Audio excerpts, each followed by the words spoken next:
Thank you. I'm so happy to be here. I'm a little bit afraid to tell you this because I'm not a blogger anymore. I used to be a blogger. It makes me very sad to say that my blog, The Poor, which I began in early 2006, died in an untimely death about a year ago. The life of the poor speaks to the conditions that I blogged under. People called me a blogger, but I never really felt like one.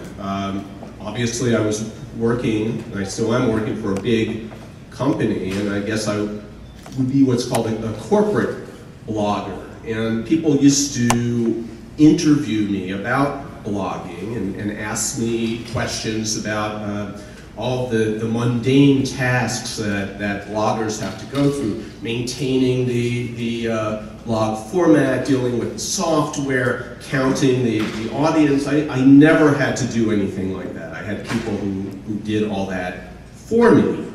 And so there were great advantages to my corporate world, but there were also disadvantages. I was very, very proud of The Poor, and I loved writing it, and the editors at the Times felt that if they took my thriving community and combined it with the blog that the restaurant critic was writing, they would have an even more populous community, and it would be better for everybody.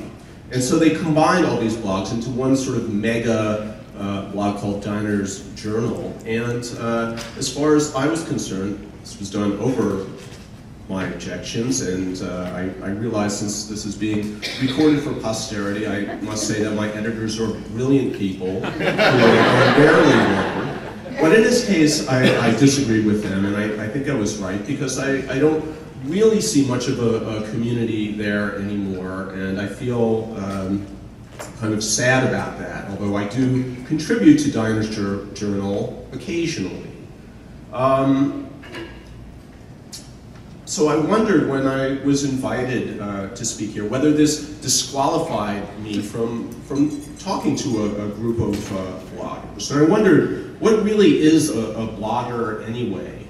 I went back through the archives of the Times to see when we first used the word, and it was in late 2000. So it's been around longer than I had imagined, and in typical Times fashion, it took us maybe 3 years to stop offering the little explanation that blogger is short for a writer of a web blog. And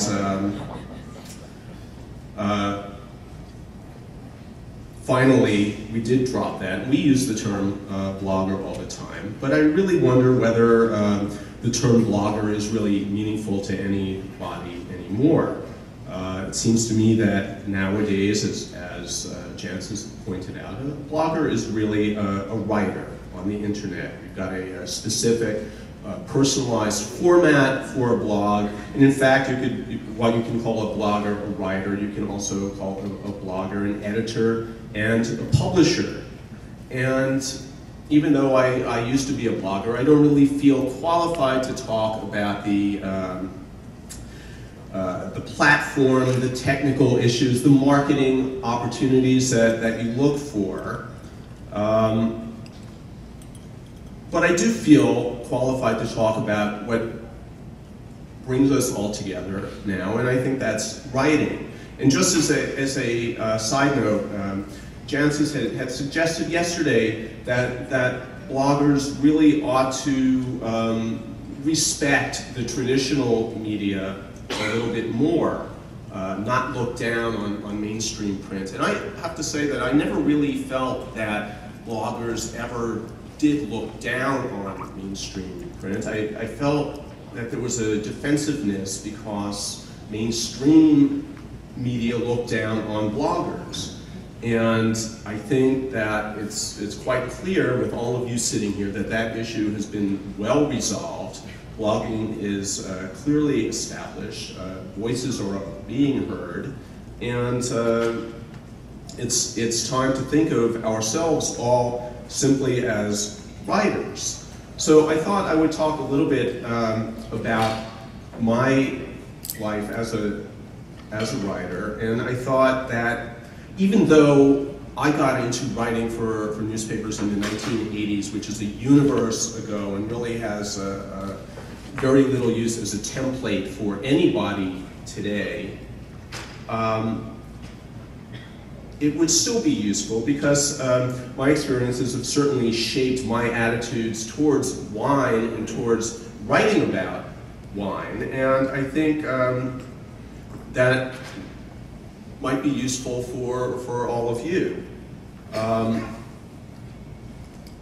I was hired, I started out as a journalist. I was not in the wine field or the food field, but I was a very passionate lover of restaurants, food, of cooking, of wine, beer, drinking.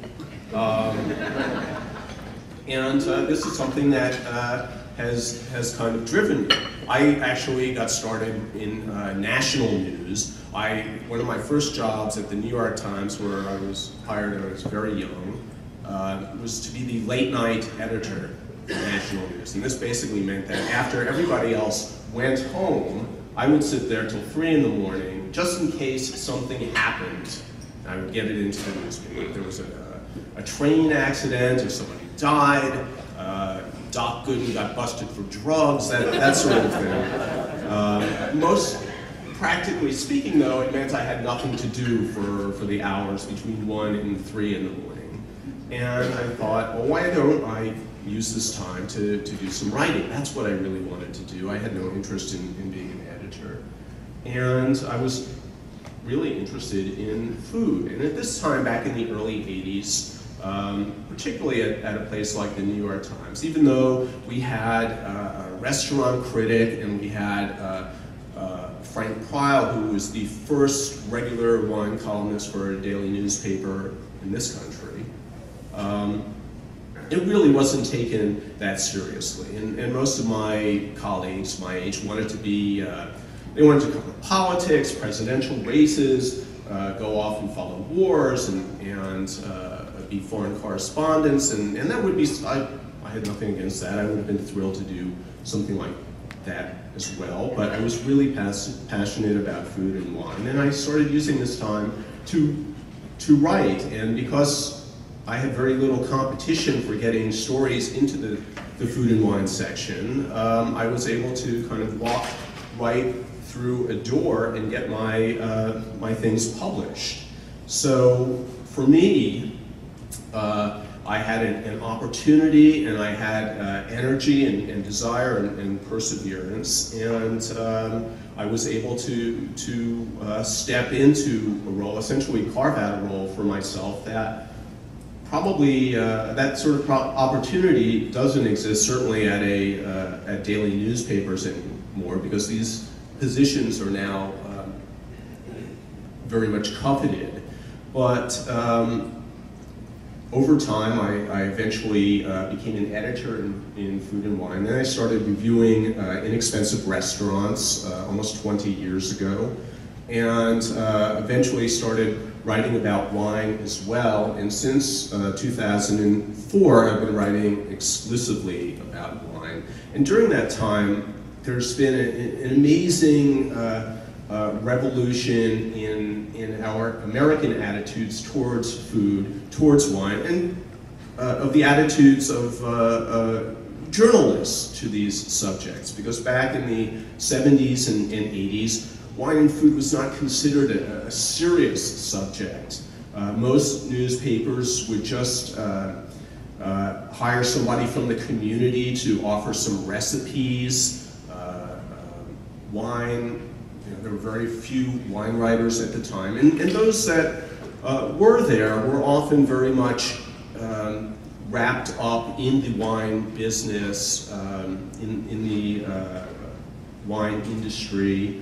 And while that was a kind of a traditional mode in Britain, it didn't work so well here. particularly as people began to take the subject more seriously, it became necessary to really carve out a strong journalistic role for covering wine and food. And since then, people have become very serious in the way they cover. They're no longer mixed up with the industry, certainly at the New York Times. And when I took the job of full-time wine writer in 2004, they gave me the title wine critic. And I know in blogs there's often a sort of a battle between the meaning between wine writer and wine critic, in which the writer is said to write profiles and cover the wine industry in a broad, more writerly way, and the critic is more nose in the glass, writing tasting notes and scores and not really getting out. And I don't really see that there has to be a firm divide. At the Times, the critic is a very specific sort of job title that up until then had been reserved for covering matters of culture. We had the film critic, the theater critic, the art critic, dance critic, restaurant critic, and it wasn't until 2004 that wine was considered a subject worthy of having somebody whose primary function was analysis, reflection, treating wine as a matter of culture. So I'm very proud of having that title, and I'm very thankful of the work that my predecessor, Frank Preil, did, who never had the title, but to make people realize at the New York Times that this was a subject very much worthy of serious coverage. I learned about wine in a very different way than I see many people learning these days. I never took a class in wine. This was something that I taught myself. Incidentally, one of the things that really bothers me is the term wine appreciation. You know, we're always thinking about teaching people to appreciate wine as if it's something genteel that a good bourgeois society should know something about. And it misses completely the emotional connection that I think people need to have wine to really get into it. So my wine studies were almost very organic. I grew up in the 70s, which is a little bit more permissive than today. And I used to write beer reviews for my high school newspaper. This was, back then the drinking age was 18, but of course, you know, I was still in high school and I hadn't quite made it there. But it was an era of experimentation, and this was something that just sort of came naturally to me. And it wasn't until many years later that I realized, you know, that very early on I had taken on a role that I was well suited for. But I really got into wine as a graduate student at the University of Texas in Austin, a lovely place back in the 80s. And I found, as fascinated as I was with eating, with cooking, wine was a natural and essential part of the assembling of a meal. And so my friends and I used to go shopping for food. We used to go shopping for wine, and most of the time they were the big 1.5 liters of Minervois. There was no thriving California wine industry at the time. And I had a lot of experience drinking cheap wine and looking for values in wine. And I find that these experiences, which grew into obsessions for me, were just kind of, were critical in how I developed a feeling of where wine belongs. Part of a meal on the table with family, with friends, part of an ensemble that doesn't venerate wine as something fetishistic or something that you have to chase after. It's just part of a meal, and that's a wonderful thing. Eventually, as I got more serious about wine, I did my own tastings. I did a lot of travel to vineyards and producers, and I was able to educate myself, and perhaps that sort of education is responsible for certain eccentricities that I might have in my attitudes towards wine. But I think it was very important to me because I learned to think about wine in terms of drinking it, not in terms of tasting it. And I think very often we confuse the two.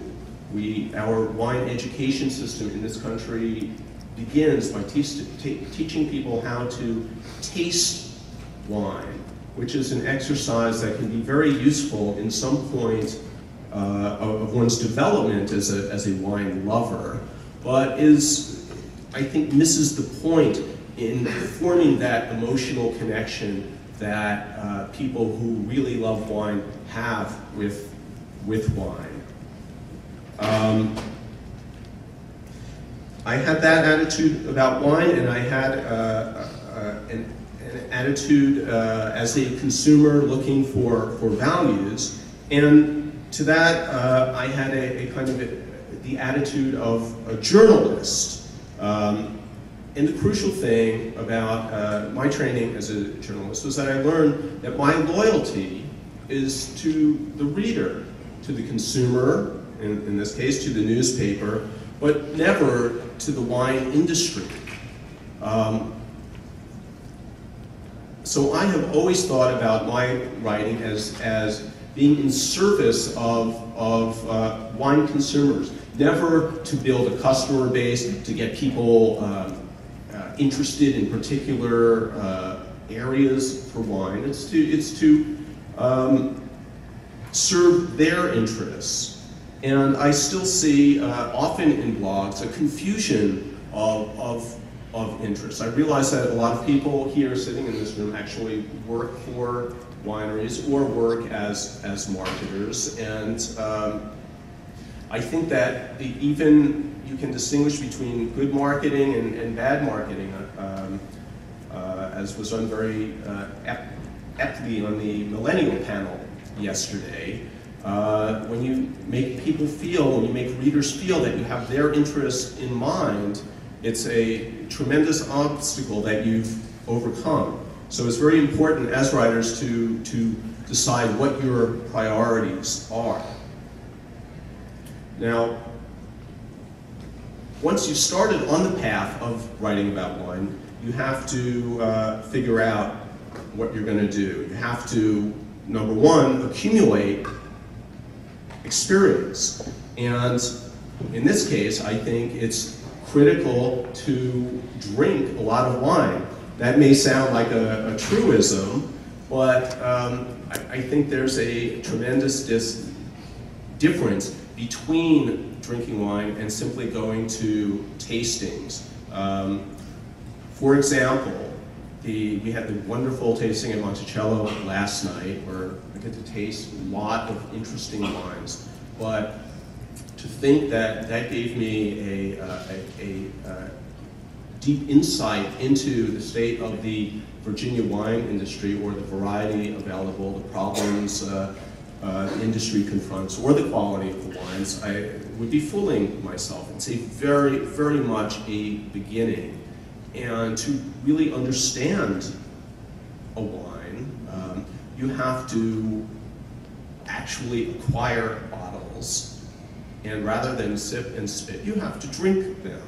And you actually have to drink them with food, with people, however you choose to do it, but you have to drink them. And I know that sounds like a completely obvious, and yet at the same time, I see so many people who feel that tasting gives great insight into wine that I think it has to be said. I have two sons, and when they were much younger, they used to want to keep track of every state that they had been to. And they would keep a list and figure out which states they wanted to go to. And they would have great debates over whether, if you changed planes at an airport, that counted as setting foot in the state, and you could put it on the list. And I see wine the same way. A lot of people like to keep lists of the wines that they've had, as if there's some sort of master checkoff thing. And no, it's really an accumulation of bottles of experience in the service of developing context of many different wines that you've had in many different conditions. And that helps to develop a point of view. Developing a point of view as a writer, I think that everybody here would be served by thinking about what it means to write as a journalist. And I think this is worth thinking about, whether you're writing poetically or novelistically or as a marketer. Still, the principles of journalism should very much guide you in what you're doing. Number one, curiosity. Again, it sounds like a truism. We're all here because we're curious about wine, but being curious really requires, as Jancis pointed out yesterday, a feeling of humility and a realization that we as wine writers don't need to be know-it-alls. In fact, it's much more important, thinking as a reporter, to ask questions rather than to tell what you know. And parenthetically, Jancis mentioned Edmund Penning-Rosell, who was one of her predecessors at the Financial Times, but according to Wikipedia, was also the wine writer for Marxism Today. And I just think that any man who can straddle that divide is just incredibly versatile, and I admire that. Who says communists don't have a good time? Aside from curiosity, just as important is having a healthy sense of skepticism. How does that apply to writing about wine? Well, I think within all of us, there's at some level a deep sort of insecurity about wine. There's so much to know, and we come at it from a beginning, a point of not knowing very much. And many of us start writing about wine when we still don't know very much. And that makes us both very eager to demonstrate what we do know, and maybe not quite adept at doubting what we're told. And many years ago, I read a novel called The Cane Mutiny. And this is a book that's set in the Pacific during World War II about a destroyer minesweeper. And there's a recurring line in this book that has resonated with me over the years. When one character says, "You can't assume a goddamn thing in the Navy." And I've thought about that all the time, because we make so many assumptions about wine, maybe things that we've read here or we've read there. If you're my age and grew up in America and got into wine, you probably read a lot of Robert Parker in the 80s. I know I did. And you developed there's a set of assumptions. For example, low yields are always better in a vineyard, right? I mean, we know that because it's been said often enough. And perhaps Parker was writing at a time when overcropping was a serious issue around the wine-producing world, and it was something that needed to be emphasized. But I would urge everybody, if you ever visit a vineyard, particularly in the Old World, to have a discussion about yields. And you find that many people, particularly producers who were never quoted farmers who were never quoted in the newspaper, who never would be shocked to ever see their name mentioned in print, have deep thoughts about yields. And yes, high yields are not good, but maybe low yields are not so good either. Maybe there's a special point for every vine that is a perfect point, and this would raise questions about repeating things like that. Oak barrels, are they friends or foes? Well, for a time, 100% new oak was a great thing. Then oak became the enemy. And we had no oak Chardonnay, and inox, and steel tank Chardonnay, and each point becomes a marketing point. And writers are often caught somewhere in between, not questioning whether oak is a friend or oak is foe. And you have to really dive deep and decide what the role of an oak barrel is. And personally speaking, oak is bad, but oak is good. And you find your own way. Alcohol. The alcohol level is not important. Balance is what's important. Well, this is an argument that we're fighting right now in this country, and it gets discussed ad nauseum. And I don't know how many people have really kind of pursued this question before they've written this. I know there are many things that I've written that, looking back over the years, I wonder, wow, I wish I hadn't said that. I wish I had done a little bit more investigating. I wish I had been a little bit more skeptical. Red wine with meat, white wine with fish. Well, we've all tossed that old law out, but is it really worth tossing it out? Maybe it's a good guideline, even though there are many exceptions for it. Wine is made in the vineyard. We all like to be good Burgundians and think that, but I mean, how true is that? How many times are we going to let a wine producer get away with telling us that? And how many times are we going to repeat that in a column because it's something that we have heard so many times? Wine demystification. We all want to demystify wine, right? Listening to some of the panels yesterday, that seemed to be an important thing. But why? Why do we want to demystify wine? What's the purpose of demystifying it? Should it be demystified? Maybe, as Terry Thies, the importer, says, we should remystify wine. That, in fact, is something that I kind of believe. So the message here is to question everything that you're told. Look things up in books like the Oxford Companion, but just because you read something in a newspaper or in a book doesn't automatically mean it's true. You have to be skeptical. And there's a corollary to you can't assume a goddamn thing in the Navy. This goes back to when I was the first job I ever had in newspapers. I worked as a part-time at the Hartford Courant. I answered a classified ad. They needed a copy editor, and I needed a job. And I thought I could do this because my father was a newspaper man, and I never took a journalism class, but they hired me.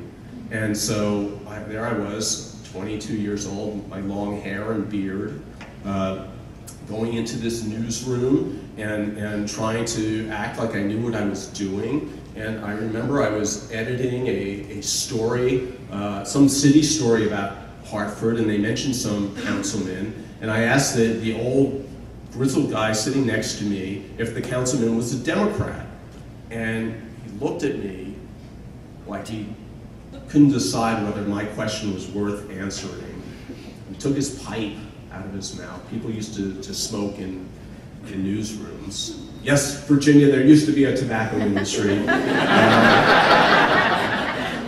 he said,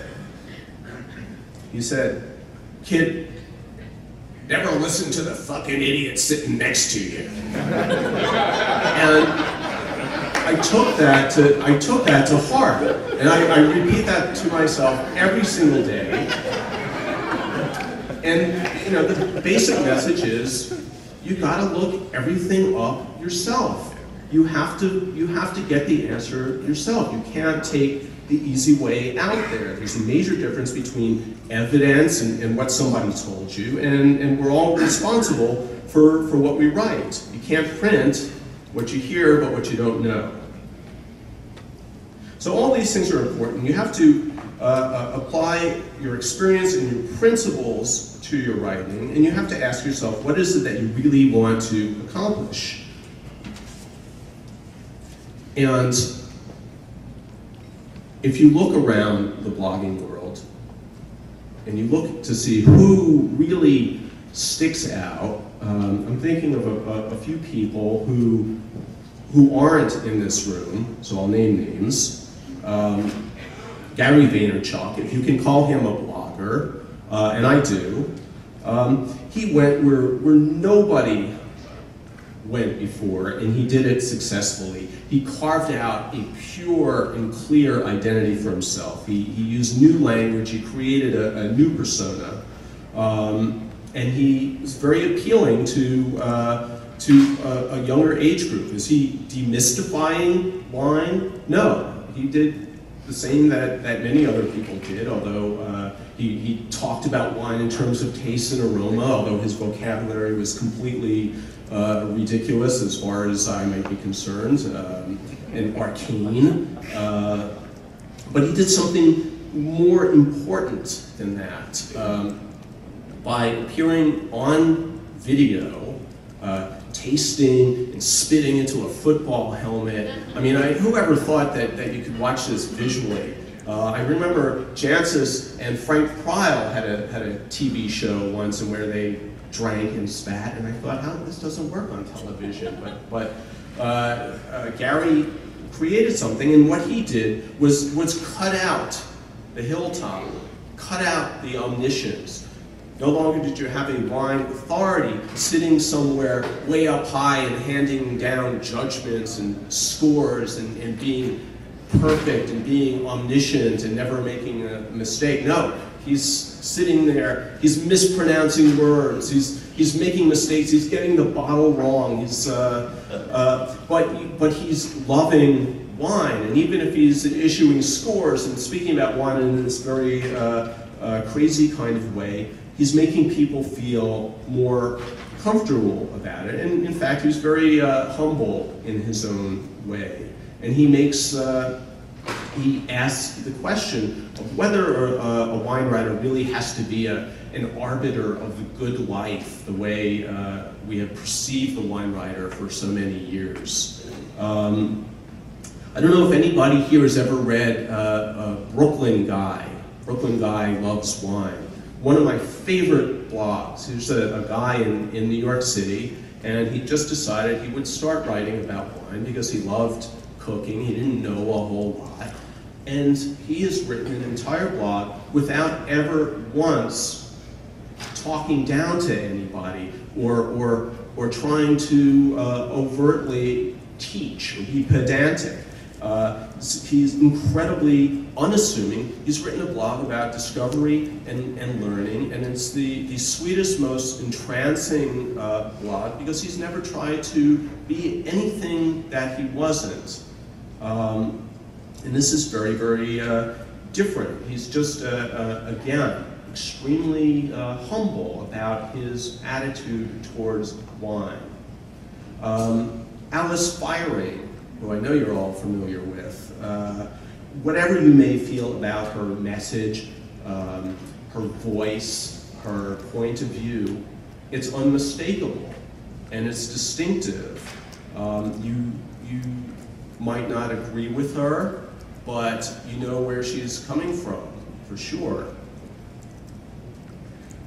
So this is a crucial point. As you are making decisions about what your voice is going to be, what your point of view is going to be, how you're going to connect with the audience, it's important to realize that all of you have the power to shape the future of American wine culture. We all sense that Americans are not comfortable with wine. Many of the people I heard speak yesterday talked about how they wanted to get past that, how they wanted to help younger people feel more comfortable with wine. And it's important to ask ourselves why the anxiety, the doubt, why do people feel inadequate when confronted with what is basically such a pleasurable thing. And I think it's important to understand that how we think and talk and write about wine really does shape how consumers feel about wine. So it's important to ask yourself how you write about wine. Do you write about wine in tasting notes, in that sort of vocabulary of the litany of aromas and flavors that so many of us find so maddening, but also find inescapable? Why do we write like that? Is this something that we're just assuming is the way wine is discussed? Maybe this is something that we really need to apply skepticism to. Why do we write about wine like that? Is it because in America we've read Parker, we've read The Spectator, we've read Wine Enthusiast, Wine and Spirits, and that's how they all talk about wine? Does that mean we have to talk about wine that way also? I don't think so. For the record, I think if you go to Jancis's website, you'll see a whole variety of writing. Some of her colleagues do write about wine in what I think of as the Pain Brûlée school, listing all sorts of esoteric aromas and flavors. I don't believe that Jancis writes that way. I think you have to ask yourself, does it really matter whether a wine is redolent of boysenberries or raspberries? I mean, is it going to change your opinion of it? Are you going to buy that wine because it does have boysenberries or because it has raspberries? I don't think it matters. I think you would agree. Petrol. How many of you have ever used the term petrol in writing about wine? I see that a lot. What does that mean for Americans? We don't even use that word, petrol. We don't know what it means. I mean, maybe it's a wine that smells like kerosene or gasoline or some petroleum product. Maybe it indicates that a Riesling is gone on the arc of aging. But there are ways that we can say that directly without using words like petrol, which are meaningless to an American audience, more or less, and quite often meaningless to the writers who use them. Okay, I'm going to have to speed it up here. In the place of these sort of specifics, though, I urge people to write, to use generalities when talking about wine. It's not an ego thing. It's not a measure of how acute your senses are if you can list all sorts of aromas and flavors. And it's much more helpful to talk about characteristics of a wine. Is it fruity, lean, savory, flabby, zesty, mineral? Talk about the weight, the texture, and the broad nature of the aromas and flavors.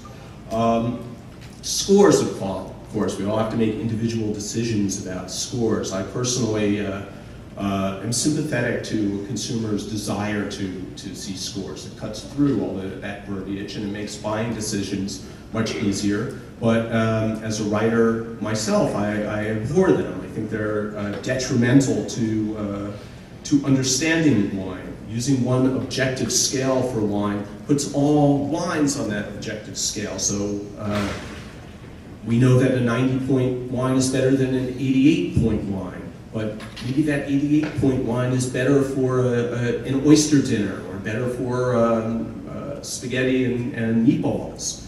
You can't apply the score system to wines when you need to know a context for making decisions. You need to know food, mood, and context matters more than scores.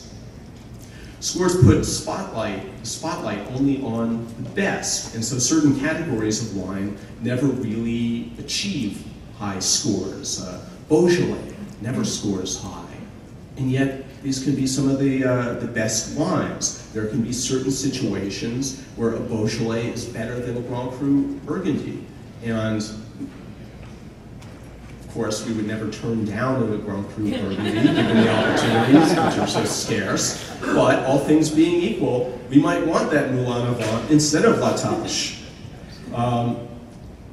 So everyday wines are diminished by scoring, and you can see it. You can see the effect in our own culture. If you look at California wines, you see all the wonderful scores that are given to Napa Valley wines. And what happens?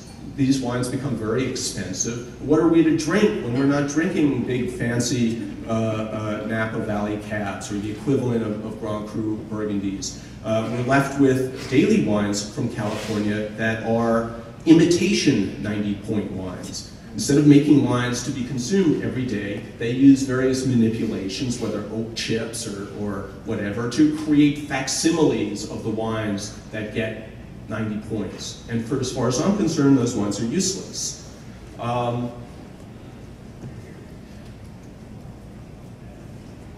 Since we first used the term blog in the New York Times, there have been incredible changes in the wine writing world. Instead of the two dominant voices that we used to have, we've got a wonderful profusion of voices. There's been a great decentralization of power. In fact, we have voices not just from all corners of this country, but from all over the world. And even in the Wine Advocate, the great stereotype of the centralized power in wine, now you have multiple voices there as well. So we have a wonderful opportunity now for more voices to be heard. And like good wines, which need to be distinctive, we have to be distinctive in our points of view. We have to have credibility, but we also have to understand where the world is heading as far as wine goes. The old notion of the wine connoisseur is dead. We have to just understand that the audience is no longer rich white people, rich white men. It's all kinds of people, all kinds of ethnicities, men, women, all over. The benchmark wines of old that are still, we still think of today as benchmarks, Bordeaux, Grand Cru Burgundy, these are in some senses becoming irrelevant, sadly so, because they're priced out of most people's lives, and we can't taste them and use them as yardsticks in the way that we used to. But we have to understand that today there's a 21st century connoisseur that is alive and thriving. And the 21st century connoisseur understands that there is a wonderful wealth of great wines available to us. There's more diversity available to us than ever before. Different regions of France, for example, Beaujolais, the Loire, Jura, Rouligy, little-known areas of Spain, Italy, Greece, and Eastern Europe. Wines that were for centuries consumed locally are now available all over the world and making this kind of an awkward transition as they become globally prized. Small areas that nobody ever heard of 20 years ago, Ribera Sacra, Bierza, wines from the Basque Country, Sicily, Lambruscos, Basilicata, Santorini, maybe even Virginia. There are so many wonderful wines available now. And I think that people who are really connoisseurs today understand this diversity and prize it. And you know, I just read somebody who was assailing wine writers for ignoring the great mass of wines that real people drink. And this wine writer used the example of Barefoot, which is the biggest selling brand now in the United States. And he scoured publications like mine and could find no mention of it and said, well, you know, look at this huge disconnect between writers and their audience. And I really thought that was absurd. You have to understand the difference between real wines that are expressions of culture and of interest and commodity wines. wines. And it's a little bit like writing about food. The great majority of people eat if they eat out at all, they eat in franchise restaurants, fast food restaurants, restaurants that, as a restaurant critic, doesn't spend much time with because they're of little interest. Restaurant critics write about this very small segment of restaurants, appealing to a very narrow majority. But this is where, if you care about food, where the excitement and interest and creativity is. And the same is true in wine. It's very important not to confuse something that might have some mass appeal. I mean, really the bottom line between writing about barefoot and writing about, I don't know, Gallo, Hardy, Burgundy, or whatever, who cares? But there are great wines, so many great wines of interest that are worth writing about, regardless of the numbers. And there is a huge audience fascinated with these wines. So the bottom line is that the opportunity to be heard is out there. It's a strange thing to say to bloggers, given the stereotypes of a blogger sitting in the cellar writing in pajamas in your mother's house. But the time really has come as writers for all of you, for all of us, to stress professionalism, whether it's skepticism, developing point of view, questioning, even if writing, blogging is a labor of love. Professionalism is the key to credibility, and that, combined with having a voice, is the key to being heard. Thank you very much.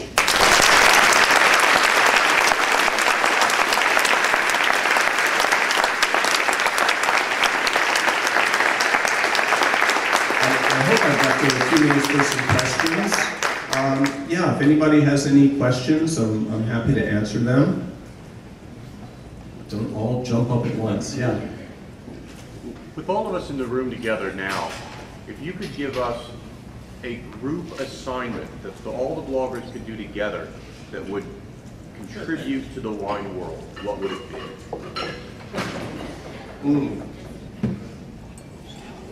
No pressure. Nothing like putting me on the spot.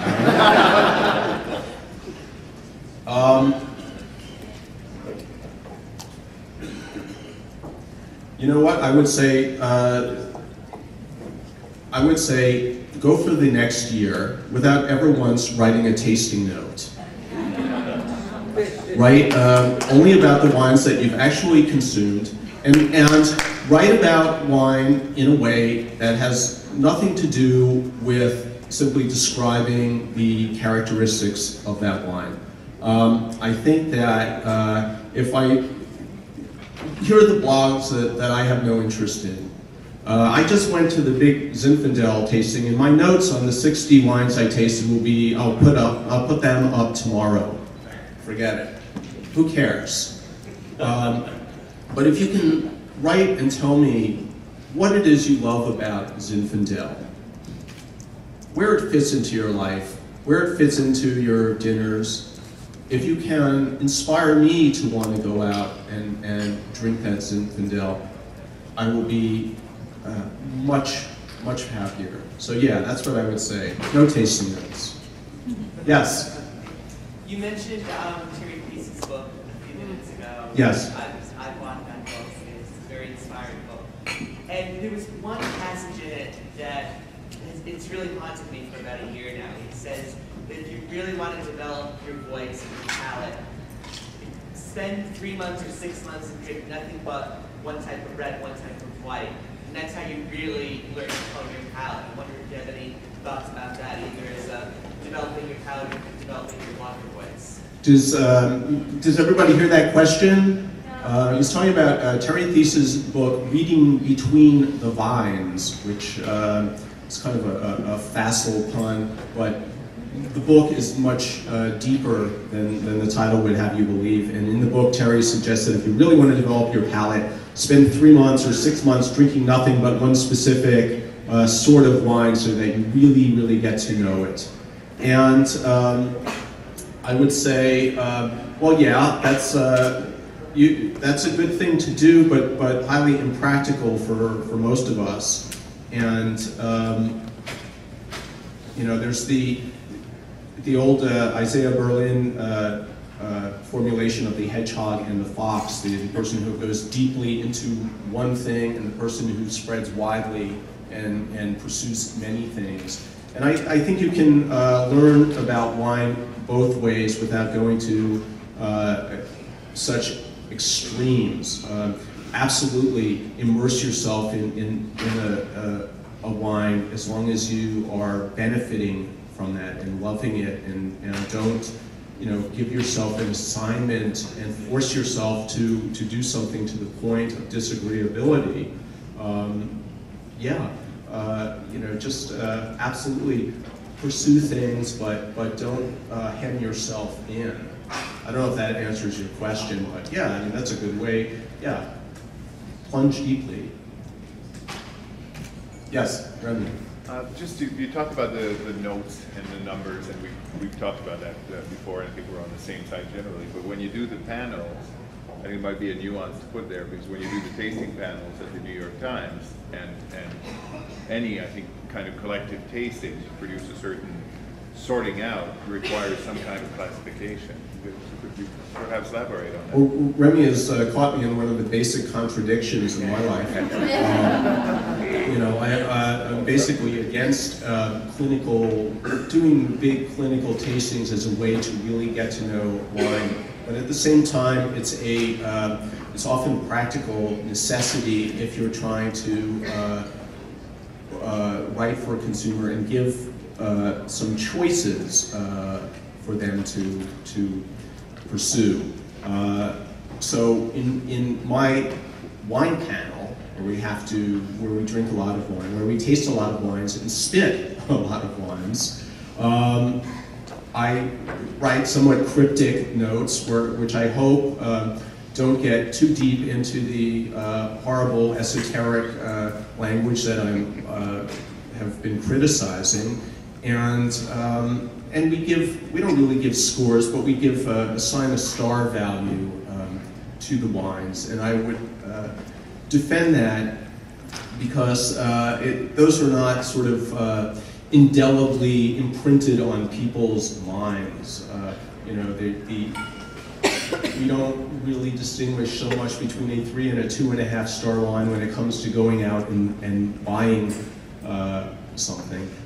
Recently, I had written a column suggesting that we use only 2 words in describing a wine: sweet and savory. And I ended up getting in a lot of trouble for that, because maybe sweet is not the best word it's a little too confusing when talking about wines that are basically dry but fruity or fruit oriented, as opposed to wines that have different more mineral characteristics.